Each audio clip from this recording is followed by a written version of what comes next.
இந்த வீடியோவில் நீங்கள் என்ன பார்க்க போகிறீங்கன்னா, இந்தியா டூர் ஆஃப் ஜிம்பாப்வே வந்து 5 மேட்ச் T20 சீரிஸ் நடக்க போகுது. ஸோ இதுக்கு வந்து ஸ்குவாடும் அனௌன்ஸ் பண்ணியிருந்தாங்க. கேப்டன் வந்து சுமன் கில் அப்படின்னு சொல்லியிருக்காங்க கைஸ்.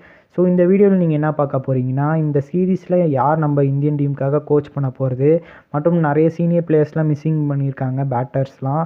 ஸோ யார் அந்த பிளேயர்ஸ் மற்றும் நம்ம இந்த இதில் வந்து ஒரு ரீப்ளேஸ்மெண்ட் வேறு நடந்திருக்க ஸ்குவாடில். ஸோ யார் அந்த ரீப்ளேஸ்மெண்ட், அது இல்லாமல் கில்லுக்கு பதிலாக இன்னும் 2 பேர் கூட கேப்டன்சி ஆப்ஷனில் இருந்தாங்க. ஏன் அவங்கள ட்ரை பண்ணாமல் கில்லுக்கு ட்ரை பண்ணாங்க, இதெல்லாம் இந்த வீடியோவில் ஃபுல் டீட்டெயில்ஸோடு எக்ஸ்பிளைன் பண்ணுறேன். மறக்காமல் ஸ்கிப் பண்ணாமல் பாருங்கள். எடுத்தோடனே எக்ஸ்பீரியன்ஸ் பிளேயர்ஸ்லாம் யார் மிஸ்ஸிங் பார்த்தீங்கன்னா, KL ராகுல், ஸ்ரேயஸ் ஐயர், இந்த 2 எக்ஸ்பீரியன்ஸ் பிளேயர் மிஸ்ஸிங் தான் சொல்லுவேன்.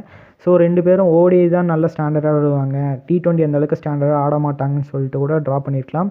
ஸோ சீனியர் பிளேயர்ஸ்க்கு சான்ஸ் கொடுத்துட்டு அப்படியே லைனப்ஸை எடுத்துகிட்டு போகலான்னு தான் சொல்லுவேன். யங்ஸ்டர்ஸ்க்கு இந்த மாதிரி சீரீஸ்கில் சான்ஸ் கொடுத்துருக்காங்க, ஓகேன்னு தான் சொல்லலாம். இருந்தாலும் இவங்க இந்த மாதிரி எக்ஸ்பீரியன்ஸ் பிளேயர்ஸ்க்கு சான்ஸ் கொடுக்காம இருக்கிறது கொஞ்சம் இதுதான் சொல்லுவேன். ஸோ இது இல்லாமல் ஸ்ரேயஸ் ஐயருக்கு வந்து கான்ட்ராக்ட், இந்தியன் கான்ட்ராக்ட்டும் இன்னும் இல்லை கைஸ். திலக் வர்மாக்கிட்ட ஆப்ஷன் இருக்குது, அவரை கூட ட்ரை பண்ணலாம். ஏன்னா மிடில் ஆர்டரில் லெஃப்ட் ஹேண்ட் பேட்ஸ்மேன் யாரும் இல்லை கைஸ். இப்போ வந்து சிவன் டுவே ரிப்ளேஸ்மெண்ட்டாக பண்ணியிருந்தாலும் திலக் வர்மா ஒரு பெட்டர் ஆப்ஷனாக இருப்பார். அவர் வந்து ஸ்பின்னிங் ஆப்ஷனும் இருக்குது. ஸோ இவரை தவிர யார் இன்னும் மிஸ்ஸிங் பார்த்தீங்கன்னா, வருண் சக்கரவர்த்தி. ஸோ தமிழ்நாட்டை சேர்ந்த பிளேயர்ஸ்லாம் மேக்ஸிமம் செலக்டே பண்ண வைக்கிறாங்க இந்தியன் கவுன்சிலை பொறுத்த வரைக்கும். ஸோ அவங்களோட என்ன இதில் முடிவில் இருக்காங்கன்னு தெரில. ஏன்னா மேக்ஸிமம் தமிழ்நாட்டு பிளேயர்ஸ்லாம் மேக்ஸிமம் செலக்டே பண்ண வைக்கிறாங்க ஸ்குவாட் இதில். ஸோ இன்னும் நம்மளோட பிளேயர் நட்ராஜன் கூட செலக்ட் பண்ணிக்கலாம். ஏன்னா இந்த வருஷம் IPL நட்ராஜன் வந்து நல்லா போட்டிருந்தார், வருண் சக்கரவர்த்தியும் நல்லா போட்டிருந்தார். ஸோ இவங்க 2 பேரை மிஸ் பண்ணுறது எப்படி இந்தியன் டீம் மிஸ் ஆக போகுதுன்னு தெரில. ரீசன் என்ன, நட்ராஜன் லெஃப்ட் ஹேண்ட் பேசர் கொஞ்சம் லோவாக தான் இருப்பாங்க. ஸோ அதுவும் டெத் பவுலராக இருக்கனால அவர் ஏன் மிஸ் பண்ணுறதுன்னா ரொம்ப புரியல கைஸ். ஸோ இந்தியா என்ன நிலைமையில் இருக்க போகுதுன்னு தெரில. ஏன்னா இதுக்கப்புறம் முக்கியமான பிளேயர்ஸ் எல்லாருமே ரிட்டையர் ஆகிட்டு இருக்காங்கனால எக்ஸ்பீரியன்ஸான இருக்க எல்லா பிளேயர்ஸும் ரிட்டையர் ஆகிட்டாங்க. ஸோ இதுக்கு மேலே இந்தியன் டீமை யார் எடுத்துகிட்டு போகிறாங்க, லீட் பண்ண போகிறாங்கன்னு தெரில. ஸோ இருக்காங்க, இருந்தாலும் அவங்கள ஒப்பிட்டு ஒரு 4-5 பிளேயர் மட்டும்தான் இருக்காங்கன்னு சொல்லுவேன். ஸோ அவங்கள கூட இன்னும் கொஞ்சம் பர்ஃபார்மன்ஸ் கொடுக்கறதுக்கு பிளேயர்ஸ் இருந்தால் நல்லாயிருக்கும் தான் சொல்லுவேன். ஸோ பார்ப்போம், இவங்க வந்து ப்ராப்பராக லைனப்ஸ் எடுத்துகிட்டு போய் ப்ராப்பராக செலக்ட் பண்ணால் நல்லாயிருக்கும் தான் சொல்லுவேன். குறிப்பாக வருண், நட்ராஜன் இந்த மாதிரி பிளேயர்ஸ்க்கு சான்ஸ் கொடுக்கறது ஒரு பெட்டர் ஆப்ஷனாக இருக்கும். ஏன்னா வருண் சக்கரவர்த்தி ஒரு மிஸ்ட்ரி ஸ்பின்னர், மிஸ்ட்ரி ஆப்ஷன் நம்மக்கிட்ட இன்னும் இல்லை கைஸ்.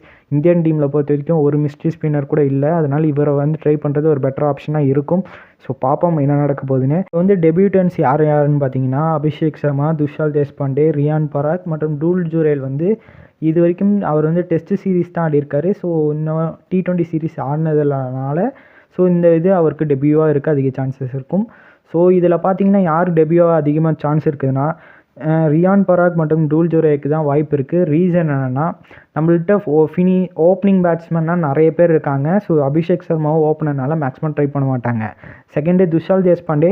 ஸோ பவுலர்ஸ்லேயும் 3 ஃபாஸ்ட் பவுலர் தான் எடுத்துகிட்டு போவாங்க, அதுக்கு மேலே எடுத்துகிட்டு போக மாட்டாங்க. ஸோ துஷால் தேஷ்பாண்டேவையும் மேக்ஸிமம் ட்ரை பண்ண மாட்டாங்க. ஸோ அடுத்து பார்த்தா ரியான் பராக் மிடில் ஆர்டரில் ஒரு நல்ல சூட்டபுளான பிளேயர்ஸ், அதனால் தாராளமாக ட்ரை பண்ணுவாங்க மிடில் ஆர்டர்லனால. டூல் ஜுரேல் மற்றும் ரியான் பராக்கை மஸ்ட்டாக ட்ரை பண்ணுவாங்கன்னு தான் சொல்லுவேன். ஸோ அவ்வளோதான், இவங்க தான் டெபியூ பண்ண போகிறாங்க. அடுத்தது நீங்கள் என்ன பார்க்குறீங்கன்னா, ஸோ கேப்டன்சி ஆப்ஷன் வந்து சஞ்சு சாம்சன், ருத்ராஜ் கெய்க்வாட், இவங்க 2 பேர்த்துக்கு யார்ட்டையாச்சும் ஒருத்தங்க கொடுத்துக்கலான்னு சொல்லலாம். ஸோ சுமன் கில்க்கு ஏன் கொடுத்தாங்கன்னு தான் புரியல. இதுவும் ஒரு பாலிடிக்ஸ் மாதிரி தான் நினைக்கிறேன் கைஸ்.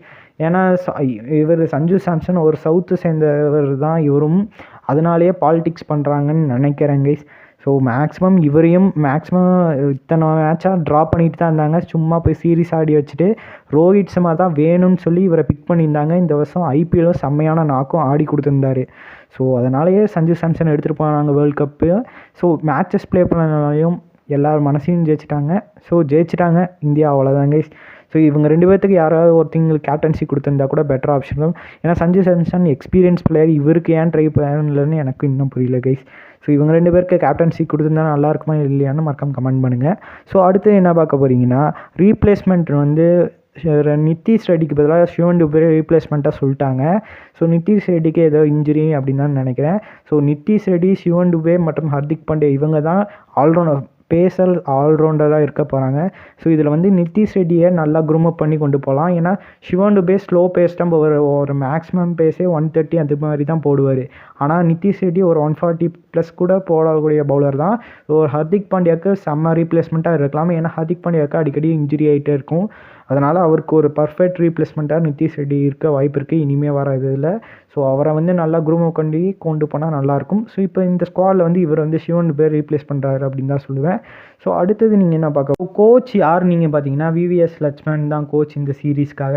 ஸோ இதையும் அனௌன்ஸ் பண்ணிட்டாங்க கைஸ். கௌதம் கம்பீர் இதுக்கு மேலே வர்றதுக்கு தான் மெயின் கோச்சாக அவர் வருவார். சும்மா நடக்கிற இந்த பைலேட்டரல் சீரீஸ் சிம்பாபே கூடனால இவர் தான் கோச்சு. இதுக்கு அடுக்க வர்றது வந்து ஸ்ரீலங்கா கூட வரும். ஸோ ஸ்ரீலங்காவில் வந்து தான் கௌதம் கம்பீர் கோச் பண்ண அதிக சான்சஸ் இருக்கும். ஸோ அதை பற்றியும் நான் லேட்டராக வீடியோவும் அப்டேட் பண்ணுவேன் என் சேனலில். மறக்காமல் ஜாயின் பண்ணிக்கோங்க நம்ம சேனலில். ஸோ அவ்வளோதான் கைஸ். இந்த வீடியோ பிடிச்சிருந்தா உங்கள் ஃப்ரெண்ட்ஸ் அண்ட் ஃபேமிலிக்கு ஷேர் பண்ணுங்கள். மிச்சப்படி அவ்வளோதான். Bye guys.